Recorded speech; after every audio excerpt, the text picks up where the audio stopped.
누가복음 23장 32절 제가 읽겠습니다. 또 다른 두 행악자도 사형을 받게 되어 예수와 함께 끌려가니라. 해골이라 하는 곳에 이르러 거기서 예수를 십자가에 못 박고 두 행악자도 그렇게 하니 하나는 우편에 하나는 좌편에 있더라. 이에 예수께서 가라사대 아버지여 저희를 사하여 주옵소서. 자기의 하는 것을 알지 못함이니이다 하시더라. 저희가 그의 옷을 나누어 제비 뽑을세 백성은 서서 구경하며 관원들도 비웃어 가로되 저가 남을 구원하였으니 만일 하나님의 택하신 자 그리스도여든 자기도 구원할지어다 하고 군병들도 희롱하며 나와 신 포도주를 주며 가로되 내가 만일 유대인의 왕이여든 내가 너를 구원하라 하더라. 그의 위에 이는 유대인의 왕이라 쓴 패가 있더라. 교재는 우리 성경강론 14권입니다. 7591페이지에 지금 읽었던 본문이 있습니다.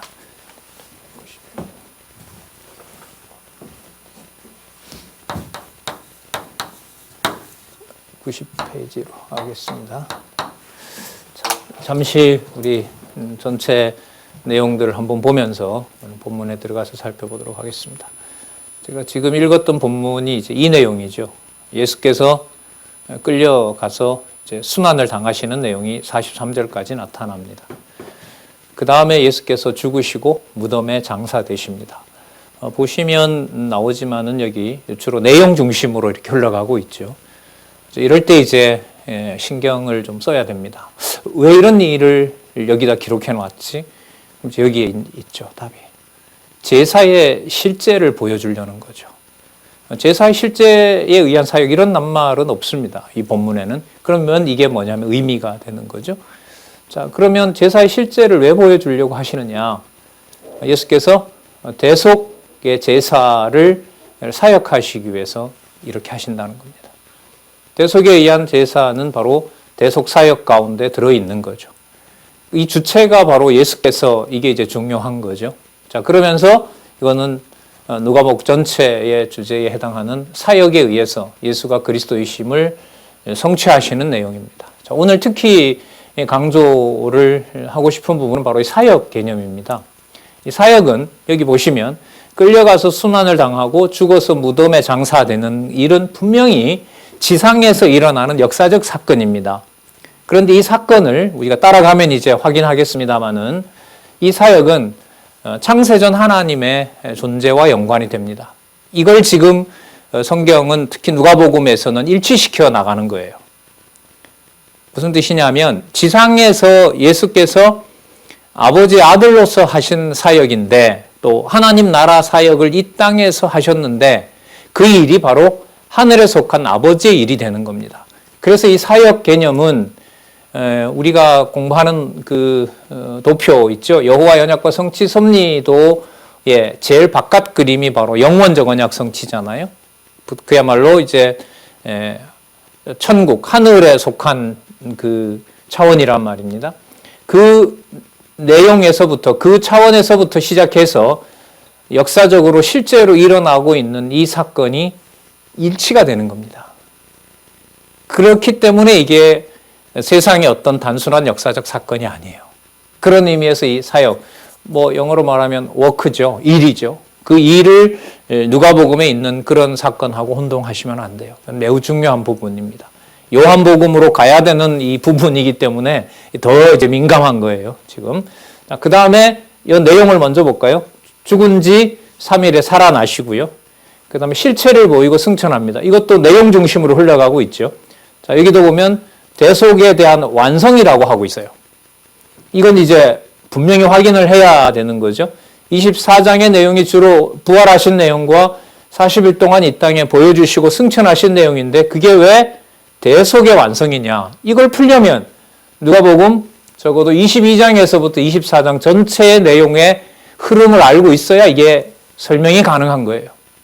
이런 차원에 오면 이게 이제 대속의 완성이라면 대속은 이건 신학적으로 아주 중요한 개념인 거거든요. 기독교의 어떤 본질을 건드는 문제와 관계되는 거기 때문에 이 내용을 성경의 바탕을 두고 논증하기 위해서는 적어도 22장에서부터 24장 이것 가지고는 좀 부족하죠. 누가복음 전체 1장에서부터 24장까지 내용의 큰 흐름 또 핵심적인 개념들 그 부분을 연결시킬 수 있어야 바로 대속의 완성, 대속의 제사 이런 제목이 가능한 겁니다.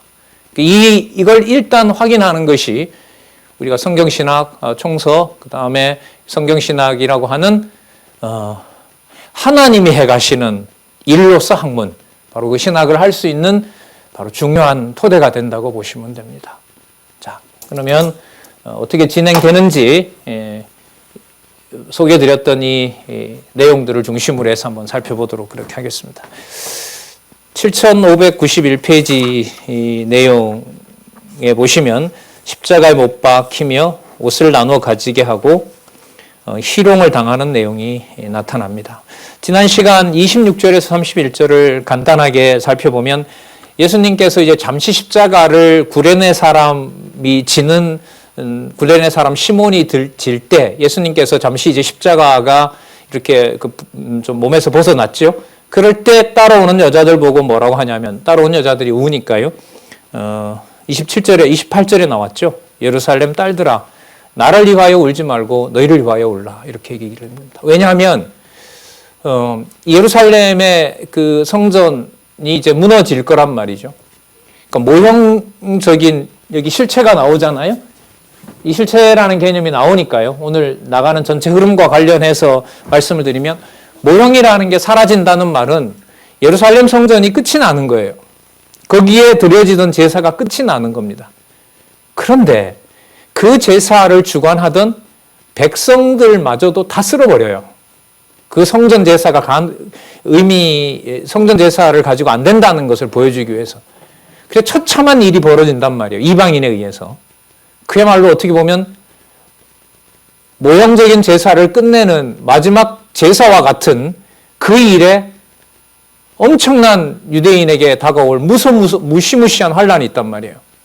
그걸 차라리 걱정해라. 날 걱정하지 말고 나는 대속사에게 주인으로서 내 할 일을 하는 건데 그런 나를 보고 울지 말고 장차 올 이 예루살렘 전체가 다 끝이 나는 그걸 위하여 차라리 울어라.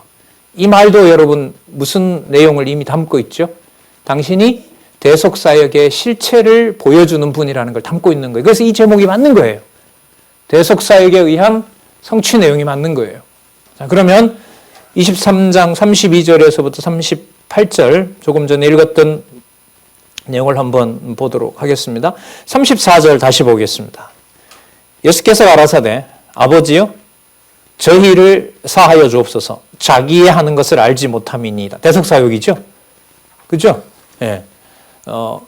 그러니까 구속함을 받는다, 대속함을 받는다는 게 사람의 조건과 상관이 없는 거예요. 오히려 사람들은 모르게 하고요. 모르게 한다는 의미도 좀 깊은 의미가 있죠. 하늘에 속한 일이니까 모르는 거예요. 벌써 성령께서 와서 깨닫게 했을 때 여러분 이 기록이 가능한 거였단 말이죠. 자, 그래서 34절에 아버지여 저희 죄를 사하여 주옵소서 이 내용은 대속사역과 관련된 거고요. 자, 그 다음에 여러분 잘 보세요. 매우 흥미로운 내용이 여기 나타납니다. 35절. 자, 백성들은 구경하고요. 예수님이 희롱을 당하는 걸 구경하고요. 관원들도 비웃고요. 뭐라고 하냐면 저가 남을 구원하였으니 만일 하나님의 택하신 자 그리스도여든 자기도 구원할지어다. 하나님의 택하신 자 그리스도 그러면 누구의 아들이라는 거죠? 자, 하나님의 아들이라는 거죠. 아들 사역 나와요 이게. 앞부분에 살펴봤습니다만은 아까 내용이 대속사역이었다면 누가복음 전체 주제와 관련한 개념을 여기서 좀 연결을 하면요. 하나님의 택하신 자 그리스도. 이 말은 지상에 오신 분이지만 어디에 속한 분이에요? 하늘에 속한 분의 일을 하신다는 거예요. 그분이 하나님 아들이라는 거죠. 아들 사역과 관련되죠. 자, 나라 사역 하나 남았네요. 36절 볼까요? 군병들도 희롱하면서 나와 신포도주를 주며 가로되 희롱당하는 내용인데 이게 뭐와 관련돼요?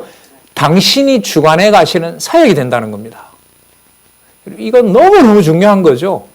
나중에 성령의 사역, 성령을 통한 성취 내용에서 교회를 세우시고 교회를 승리로 이끄시는 분이 성령 하나님이신데요. 예수께서 오실 때까지. 거기에 바울이 주어가 된다든지 다른 사도가 주어가 된다든지 이러면은 왜곡되는 거예요. 인본주의로 흐르는 거예요. 그 모든 근거가 복음서에 충분히 나와 있다는 것을 강조하고 싶은 거죠. 36절. 자, 그 사람들은 희롱하는 거지만 군병들은 37절에 네가 만일 유대인의 왕이거든 네가 너를 구원하라 하더라. 그의 위에 유대인의 왕이라는 쓴패가 있더라. 희롱하는 패를 썼지만 이 말이 맞는 말이에요? 틀린 말이에요? 정확하게 맞는 말이죠. 무슨 사역이요? 나라 사역. 뭐가 다 나와요? 대속 사역 나왔죠. 또 아들 사역 나왔죠. 또 나라 사역 나왔죠. 이 제목을 얼마나 우리가 중요한 신학적인 의미로 살펴봐야 되는지를 여러분들에게 소개를 드린 겁니다. 그 다음에 진짜 흥미로운 내용이 연결이 되는데요. 아까 32절에 보면 두 행합자가 같이 달렸다 그랬죠. 자, 그런데 그 중에 한 사람을 여러분들 아시는 것처럼 낙원에 보냅니다. 낙원에 보내요. 여러분 십자가에서는 죽어가는 분이 무슨 일을 한다 이러면 희롱당하는 거, 수치당하는 거 빼고는 적극적으로 무슨 일을 한다는 게 일반적으로 이해가 될까요? 안 될까요? 안 되죠. 죽어가는 몸인데 무슨 일을 하세요? 아니에요. 누가복음의 주어는 예수께서예요. 예수께서 족보도 관리하셨고 예수께서 세례 요한을 뛰어놀게도 하신 거예요. 이건 이제 누가복음이 맞춰가기 때문에 자신 있게 말씀드릴 수 있는 겁니다. 강론집에는 물론 이미 10여 년 전에 기록이 되어 있지만 확인한 저로서는 여러분들에게 분명히 책임감을 가지고 말씀을 드릴 수가 있는 거죠. 자, 그 대속사역의 하나님의 능력으로서 하나님의 택하신 자 그리스도로서 하신 결정적인 사건이 바로 죽어 마땅한 행악자 하나를 낙원에 보내는 사역. 이게 무슨 사역일까요? 그렇죠. 이게 무슨 사역이에요? 대속사역이에요. 그래서 이 사건이 마태, 마가, 요한에 안 나와요. 어디에만 이 기록을 넣은 거예요? 누가복음에만 이 기록을 넣은 거예요. 뭐 때문에요? 대속사역을 위해서.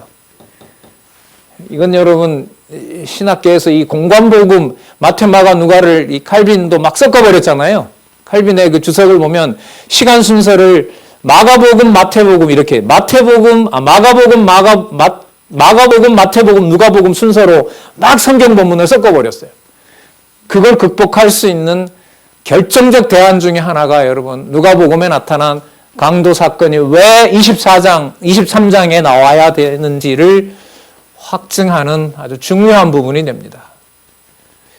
그 아까 소개해드렸던 그 개념들이 사역하고 다 물려 있어요. 그러면 앞으로 24장까지 볼 때 우리가 함께 주목해야 될 부분이 어떤 개념이냐 하면요. 어떤 일을 하셨더라. 그 일을 하셨더라. 이런 부분이 나오면 주목하시면 돼요. 자, 어떻게 주목하면 되느냐? 땅에서 이룬 일인데 아까 희롱하면서 했던 말처럼 이분이 하나님의 택하신 자 누구다? 그리스도. 하나님의 아들이라는 거죠. 그러니까 지상에서 아들이 한 사역인데 어디에 속한 누구 일이 되는 거죠? 하늘에 속한, 천상에 속한 아버지의 사역이 되는 거예요. 그 하나가 일치되어야만, 제가 아주 강하게 말을 했어요. 일치되어야만 요한복음 1장 1절 태초에 말씀이 계시니라 그 말씀이 하나님과 함께 계셨고 그가 곧 하나님이시더라. 요한복음 1장 1절하고 연결이 돼요.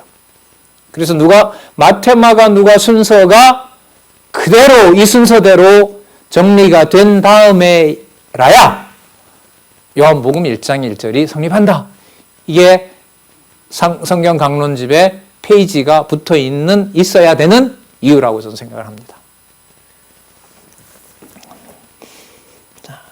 그 행악자 하나를 구원하시는 사역에 대해서는요. 잠시 본문 볼까요? 행악자 중 하나는 비방해요. 하나는 그야말로 지옥으로 보내는 거예요.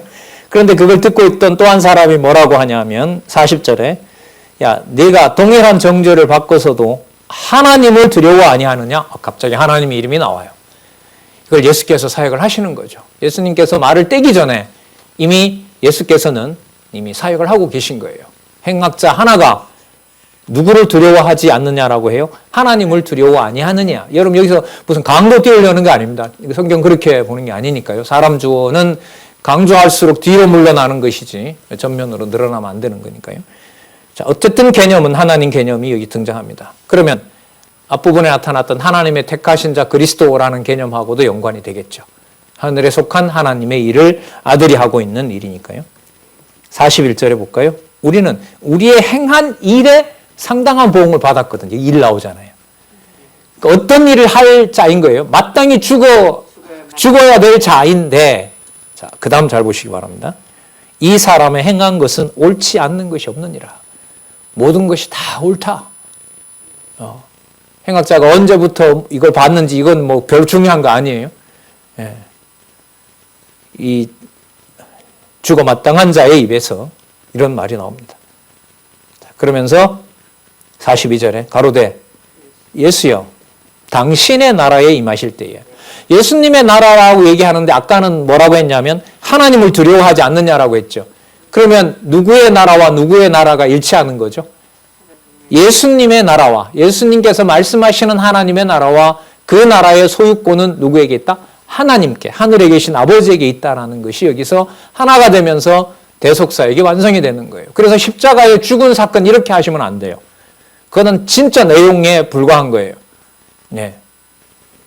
자, 예수께서 이르시되 내가 진실로 내게 이르노니 오늘 내가 나와 함께 낙원에 있으리라 하시니라. 낙원에 대해서도요, 이건 적어도 신구약까지 다 합하면 적어도 한 3시간 정도, 3시간 이상은 강의해야 될 주어예요. 자손 땅 통치 언약하고 연결이 되고요.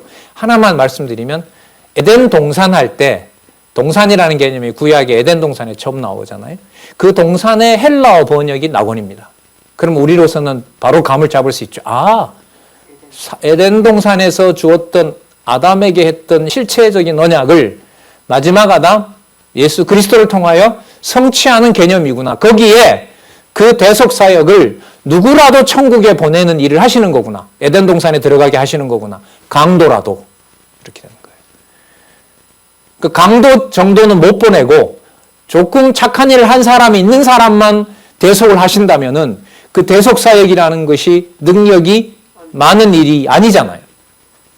아무것도 할 수 없는 자를 오히려 어디로 보내요? 낙원에. 예수께서 지상에 만드시면서 이제 보혜사 성령을 보내셔서 당신이 오셔서 천년왕국이 회복하시고 또 일시 사단에게 맡겼다가 새 하늘과 새 땅, 새 예루살렘으로 영원한 천국을 계시하실 바로 그 학중 중에 하나였던 바로 이 낙원, 바로 거기에 강도가 들어가도록 합니다. 어마어마한 일을 하신 겁니다. 몇 번 말씀드렸는데요. 마태복음에는요, 이 강도 둘 다 예수님을 욕을 합니다. 진짜예요. 제가 이 신학교 다닐 때 이걸 가지고 이제 공부 시간에 질문을 했죠. 강도가, 마태복음에는 두 강도가 다 욕을 하게 나오고요. 그러면 누가복음에는 한 강도를 낙원에 보내는데 어느 게 맞습니까? 제가 이렇게 이제 질문을 했더니까 담당 교수님은 가만히 있고 어떤 목사님 한 분이 우리가 모르지만은 그 사이에 강도 하나는 회개했기 때문에 갔다는 거예요. 그게 어디에 나오냐고. 없지만 그 추측을. 그런 근거는 없다고. 그러면 절 보고 그래요? 복음경제는 어떻게 생각하냐고. 저는 기록 목적이 다르다고 봅니다. 둘 다 맞습니다. 둘 다 맞습니다. 그렇게 한 적이 있는데, 물론 이건 성경 신학을 통해서 사역과 직임, 제사장 직임이죠. 제사장 직임과 관련해서는 둘 다 아주 흉악한 자로 쓸 수밖에 없어요. 왜? 그리스도의 그리스도의 제사장직을 부각시키기 위해서는, 제물되는 것을 부각시키기 위해서는. 그러니까 죄인에게라도 뭐 해야 돼요? 강도 같은 자들에게도 버림받아야 되기 때문에 그것은 제사직과 관련된 거예요. 그러나 누가복음은 기록 목적이 다릅니다. 뭐와 관련되죠? 대속 사역을 하시는 거기 때문에 강도 같은 자도, 너무 하면 좋겠지만 강도 같은 자도 대속 사역의 위대함을 보여주고 확증하기 위해서 어디에 있다라고 선포하시는 거예요? 낙원에 보내시는 거예요. 행위와는 진짜 무관한 거죠. 어떻게는.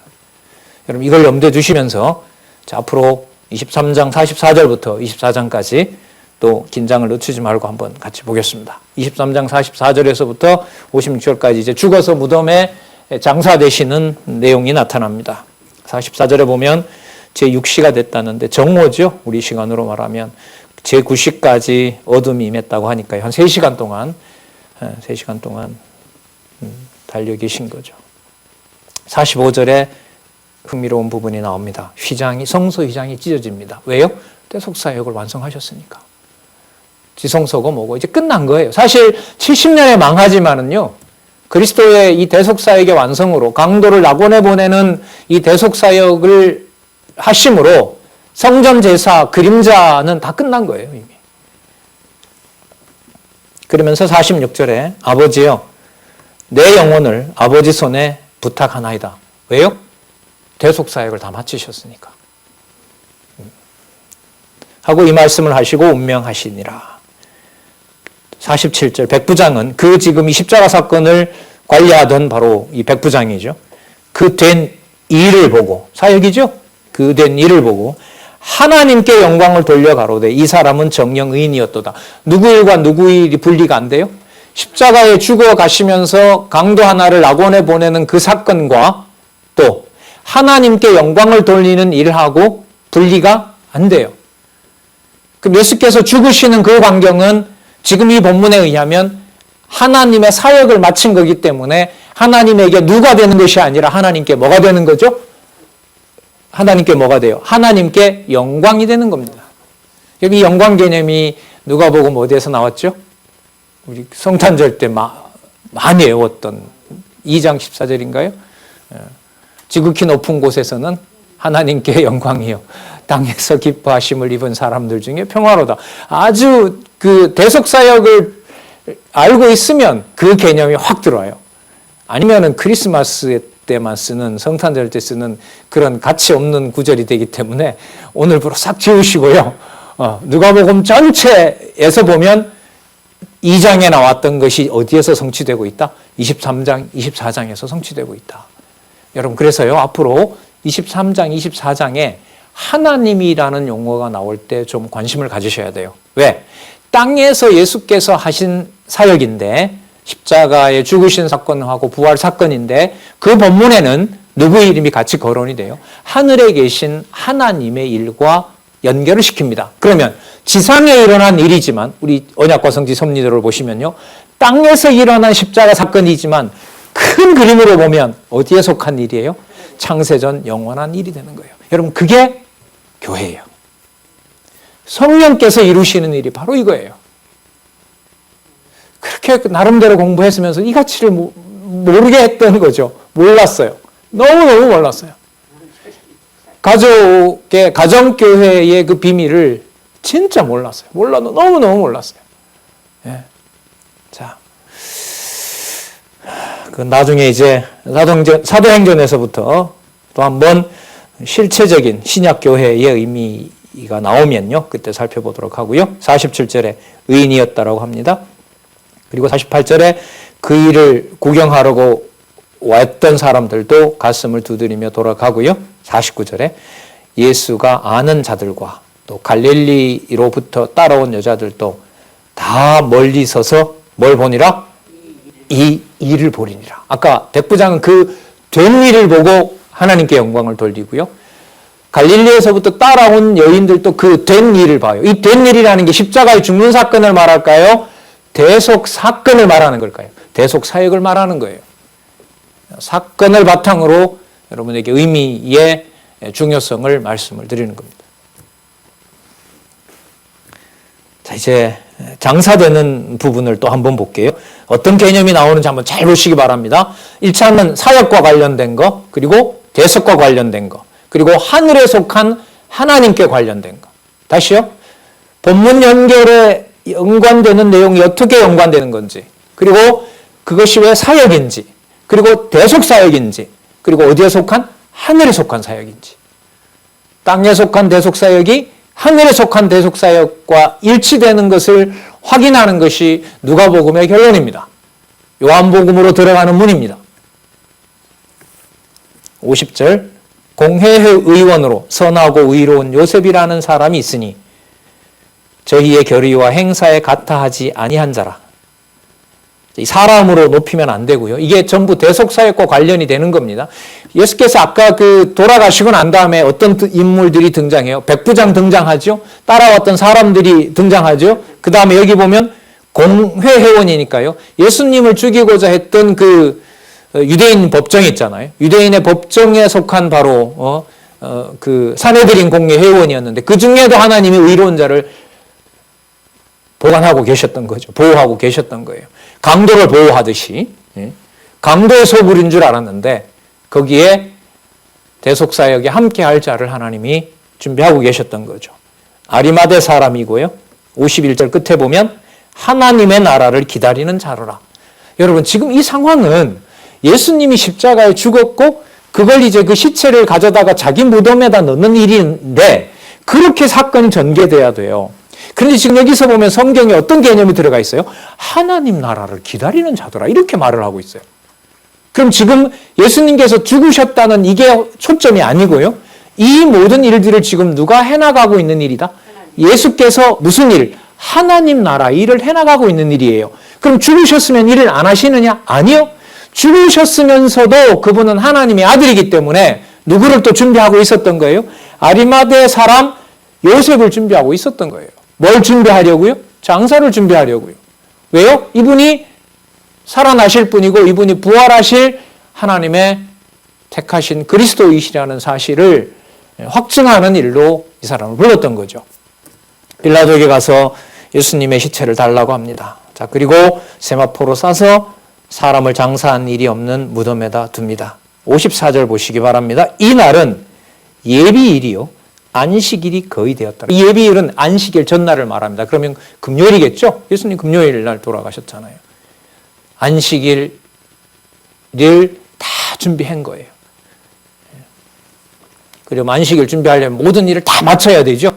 그러면 아리마대 사람도 뭐 하러 온 거죠? 예수님께서 하시는 사역을 마무리하러 온 거예요. 아리마대 요셉이 온 것이 아니라 예수께서 아리마대 사람을 통해서 예수님의 마지막 사역 일을 지상에서 할 일을 하도록 하신 거예요. 차원이 진짜 높습니다. 높아요. 55절 갈릴리에서 예수와 함께 온 여자들이 뒤를 쫓아 그 무덤과 그의 시체를 어떻게 둔 것을 보고 56절 돌아가 향품과 향유를 예비하더라. 그 다음 계명을 쫓아 안식일에 쉬더라. 여러분 제가 한번 이상하게 읽어볼게요. 56절 이 여자들이 왔어요. 갈릴리에서 온 여자들이 아까 따라오면서 울었던 여자들이죠. 그들이 예수님이 처참하게 죽으시는 거 봤던 여자들이에요. 인간적으로 우리가 상상을 해보면 그리고 어떤 예수님 편이 아니었던 어떤 공회원이 가서 예수님을 무덤에 넣어요. 우리가 신뢰하지 않은 어떤 사람이 무덤에 넣는 거예요. 성경은 뭐라고 하냐면 선하고 이롭다고 하지만 사람의 눈으로 보면 야 저걸 결국 사내들인 저 공회 사람이 가져가냐. 이제 예수님의 죽어서도 저렇게 권력에게 꼼짝 못하는 거구나. 이런 상상이 드는 거예요. 자 그렇다면 제가 이상하게 읽어볼게요. 56절에 돌아가 향품과 향유를 예비하더라. 그래도 저 사람 가면 향품과 향유는 발라야지. 예수님 몸이 부패되지 않게. 그러므로 그 다음 내용을 그래서 그들은 매우 슬프게 집으로 돌아갔더라. 이렇게 나와야 돼요. 이 정황으로 보면. 그런데 계명을 쫓아 안식일에 뭐 하더라고요? 쉬더라. 여러분 이게 지금 쉬는 상황이에요. 평생 따라다녔던 선생님이 뭐 했는데 처참하게 그렇게 죽었는데 근데 성경은 아니잖아요. 뭐라고 하고 있어요? 그 마음에는 근심이 컸을 거예요. 그 다음에 찾아온 마리아 심경을 보면 아주 두려움에 떨고 아주 신기하게 새벽부터 와서 그 무덤을 저걸 어떻게 하면 열까 지금 그렇게 고민하는 걸로 가요. 좀 여러분 충격적이지 않나요? 저는 돌아가 향품과 향유를 예비하더라. 그리고 너무너무 상심이 커서 자기도 모르는 사이에 기절하였더라. 안식일에도. 뭐 이렇게 나와야 돼요. 전혀 그렇지 않아요. 놀랍죠? 계명을 쫓아. 그러면 다르게 말하면 예수께서 실체적인 언약을 이루시고자 구약에 있는 계명을 완성하기 위하여 예수 그리스도께서 대속사역을 완성하셨으므로 안식일에 진정한 안식을 주셨더라. 이렇게 되는 거예요.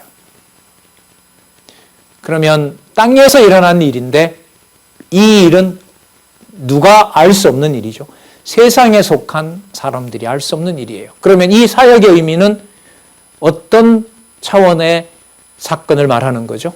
창세전 영원한 대속사역. 그래서 여러분 뭐 전통적인 신학자들이 많이 썼지만은요, 개혁파 신학자들이 썼지만 영원한 구속사역. 그러나 개념은 썼지만 제가 지금 여러분들에게 말씀하는 방식으로 이렇게 쓰지는 않았어요.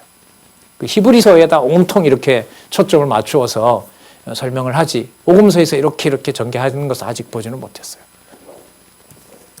안식일에 쉬더라. 안식일에 쉬더라. 46절에 이미 지나왔지만 아버지여 내 영혼을 아버지 손에 부탁하나이다. 하나님 아버지여 제가 일 다 마쳤습니다. 봉신이 다 마쳤으니까 수고하던 자들이 뭐 하도록 해요? 안식일에 쉬도록 하는 거죠. 안식일의 주인이 본인이라고 했으니까.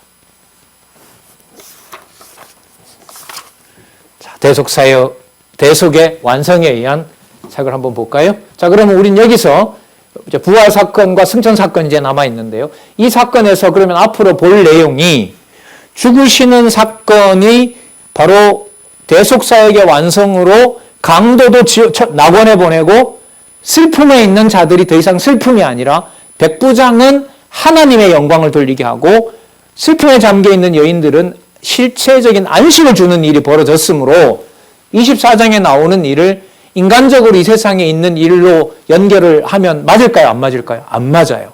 그래서 저희가 신경을 좀 쓰자고 한 거예요. 자, 그럼 보겠습니다. 24장 1절에서부터 12절까지 죽은 지 3일에 살아난 사건을 보겠습니다. 구약 근거, 신약 근거 다 여러분 확인 꼭 하시기 바라고요. 24장 1절에서부터 7절 천사가 무덤에 찾아온 여자들에게 약속대로 살아난 사실을 알려줍니다. 안식 후 첫날 새벽이 표현도 좀 의미가 있죠. 안식 후 첫날 새벽이라는 말은요. 그리스도께서 대속사역을 완성하셔서 모든 안식할 수 있는 일을 다 완성하신 다음에 이 말이에요. 그럼 그 다음 일은 여러분 이게 무슨 일이 아니에요. 수고로운 일이 아닌 거예요. 안식과 관련된 일이고 대속사역의 영광스러운 일과 관련된 사건으로 24장을 보셔야 돼요. 이 사건이 너무너무 오묘하게 끝난단 말이에요. 24장의 이 내용이. 승천하실 때까지 예수님께서 하신 사역을 보면 자, 향품을 가지고 무덤에 갔는데요. 돌이 굴러서 옮겨졌어요. 자, 3절에 보니까 들어가니 예수의 시체가 보이지 않더라. 주 예수의 시체가 보이지 않더라. 부활하셨으니까요. 예. 자, 무슨 뜻일까요? 하늘에 속한 일이 아닌 거예요. 이 사건은. 그러니까 땅에서 무덤에 넣는다고 해서 무덤에 갇힐 일이 아니에요. 그러면 지금까지 일을 하신 이분이 무슨 일을 하셨다는 증거예요? 하늘에 속한 아버지 일을 하셨다는 증거가 빈무덤 사건이에요. 누가복음에만 그렇습니다. 마태복음과 마가복음은 다르게 또 해석을 해야 돼요. 그건 직임과 신분에 맞추어서. 이런 그 난제들이 지금 성경신학에서 싹 풀려가고 있어요. 참 진짜 진짜 몸 떨릴 일입니다. 이게. 이를 인하여 근심할 때 문득 찬란한 옷을 입은 두 사람이 곁에 섰는지라. 여자들이 두려워 얼굴을 땅에 대니 두 사람이 이르되 어찌하여 보세요. 산자를 죽은 자 가운데서 찾느냐. 그러니까 무슨 일로 보지 마라. 땅에서 죽은 사람 보듯이 예수님을 대하지 마라 이 말 아니에요. 이분은 어떤 분이다? 산자, 살아있는 분인 거예요. 영원한 생명을 가진 분이에요. 그럼 요한복음 시작이 되죠. 네. 6절 여기 계시지 않고 살아나셨느니라. 갈릴리에 계실 때 너희에게 말씀하신 것을 기억하라. 그리고 7절 보시기 바랍니다. 이르시기를 인자가 죄인의 손에 넘겨 십자가에 못 박히고 제3일에 다시 살아나야 하리라 하셨느니라. 언약하신 대로 이루셨기 때문에 힘이 없어서 당에서 죽었다가 뭐 누가 시체를 몰래 가져간 그런 일이 아니라는 겁니다. 어디에 속한 분으로서 일을 하신 것이다? 하늘에 속한 아버지의 아들로서 하나님 나라의 일을 영광스럽게 마무리하시고 약속하신 대로 이제 아버지께 가기 위하여 너희들에게 약속했던 갈릴리에 가 계신다 이거죠. 그 다음 8절에서부터 12절 여자들이 11사도와 다른 사도들에게 살아났다고 알려줍니다. 다른 여자들도 왔어요. 그리고 11사도들에게 갑니다. 10절에 보면 그 여자들은 막달라 마리아, 요한나는 이 헤롯의 그 청지기의 아내니까요. 참 여기도 하나님께서 이렇게 귀한 이 지체를 숨겨놨어요. 야고보의 어머니 마리아, 또 저희와 함께한 다른 여자들도 이곳을 사도들에게 고하니라. 11절 사도들은 저희 말이 뭐라고요? 허탄한 듯이 배워 믿지 아니합니다. 여러분 이것도요.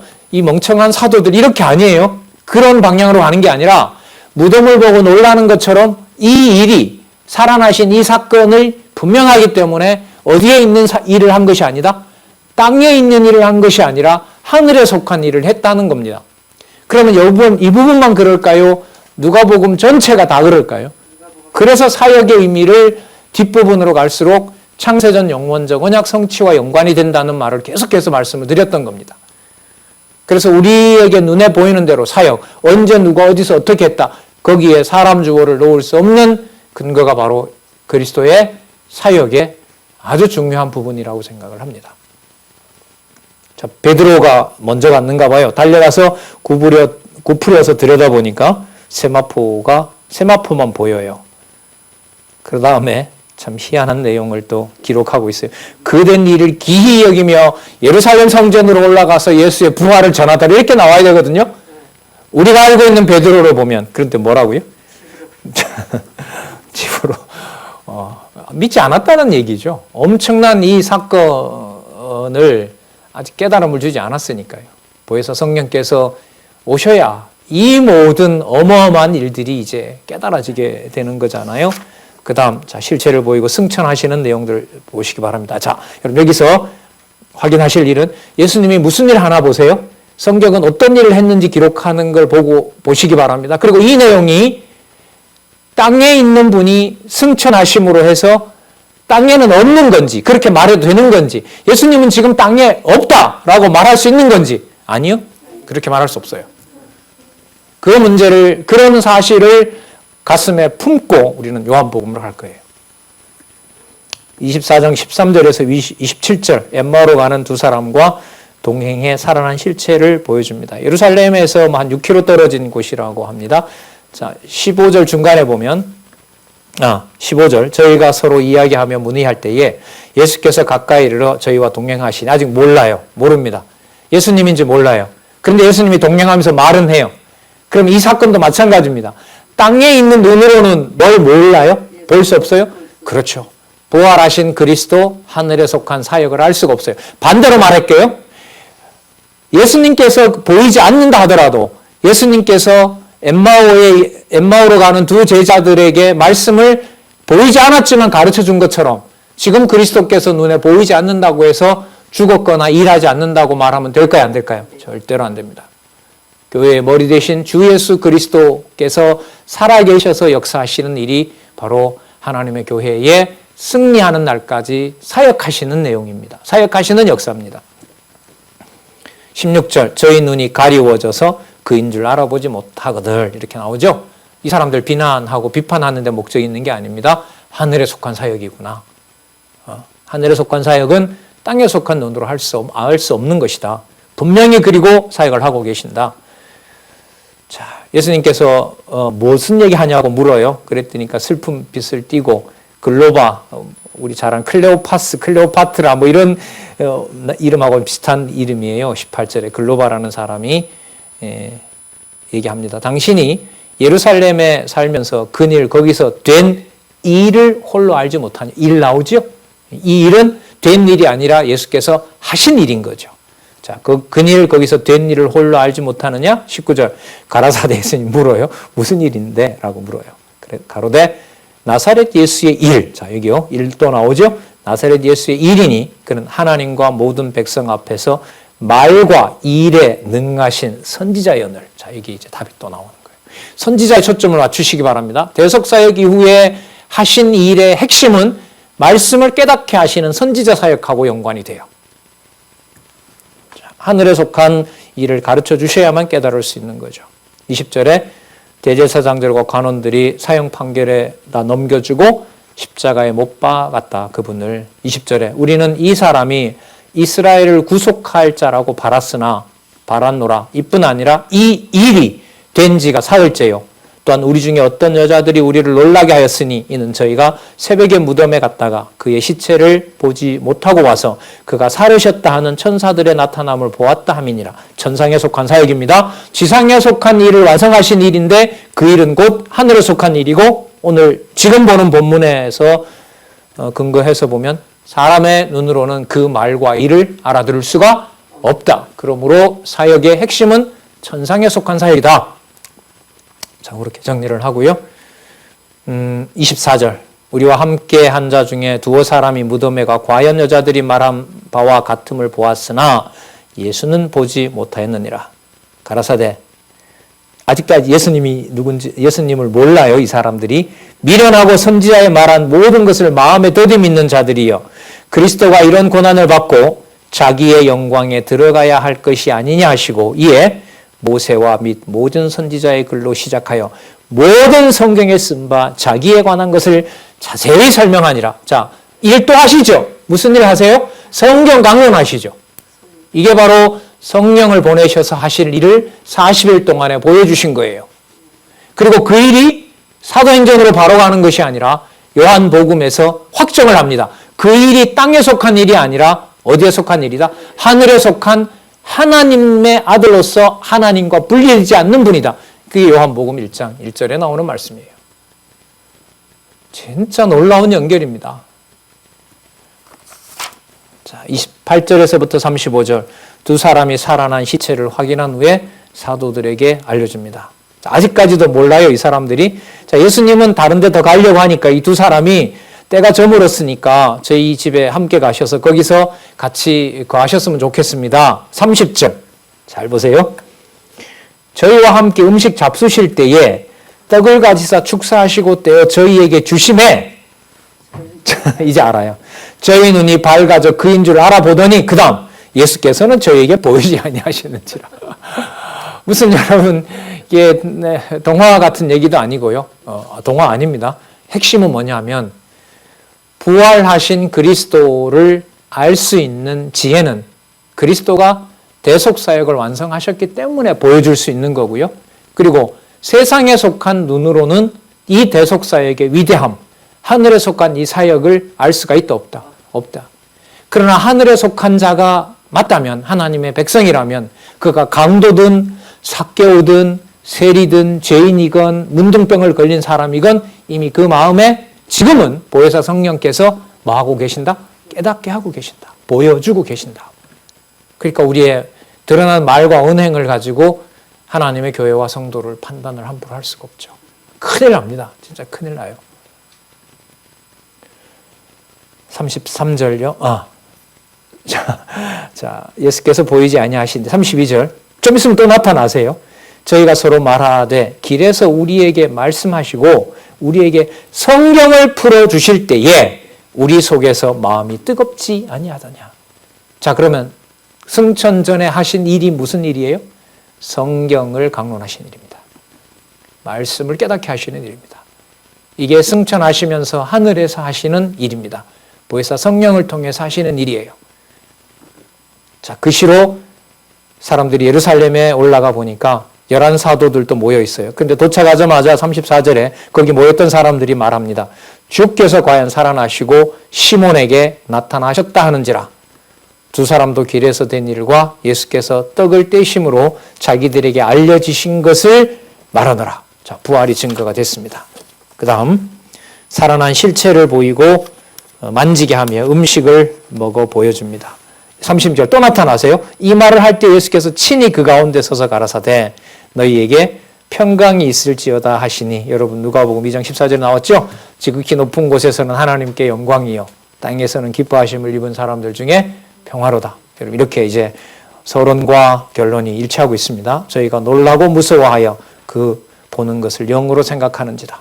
예수께서 가라사대 어찌하여 두려워하며 어찌하여 마음에 의심이 일어나느냐. 내 손과 발을 보고 나인 줄 알라.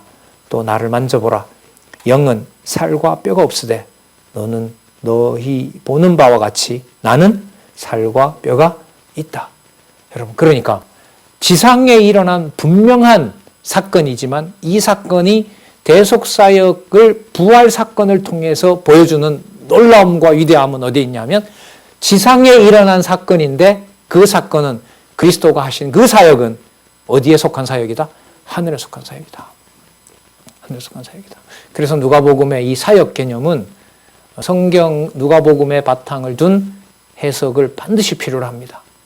그래서 우리가 그냥 일상적으로 말하는 뭐 사역하시죠, 사역자시죠, 뭐 교회 사역자이죠, 동력자죠, 여러분 조금은 삼가해서 조심해서 쓸 필요가 있습니다.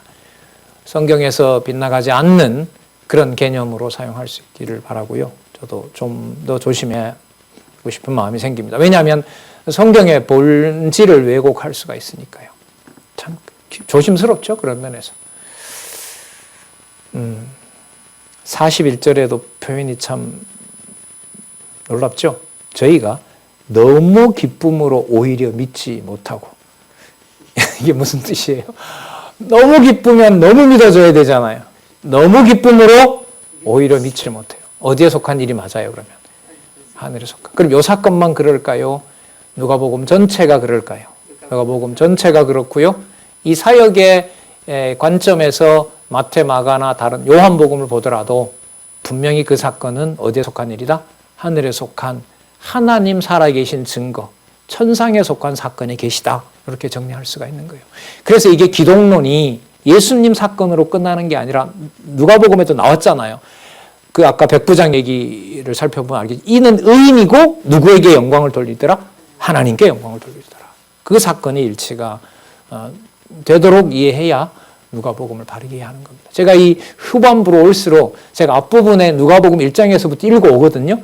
근데 이제까지 이런 하늘에 속한 사역, 창세전에 속한 사역, 영원한 천국에 관련된 사역, 여기에 이제 확인을 많이 하면서 누가복음 1장에서부터 읽어오니까요. 또 다르게 들어와요. 다시 더 하나로 들어와요. 여러분 꼭 그렇게 하셨으면 좋겠어요. 예. 오늘 44절에서부터 53장은 제가 남겨놓을 거거든요. 다음 시간에는 44장에서부터 53장까지 읽고요. 다시 누가복음 1장에서부터 일단 1시간 정리를 하고 그 다음 시간부터 요한복음으로 갈 거니까요. 자, 한 구절 읽고 마치도록 하겠습니다.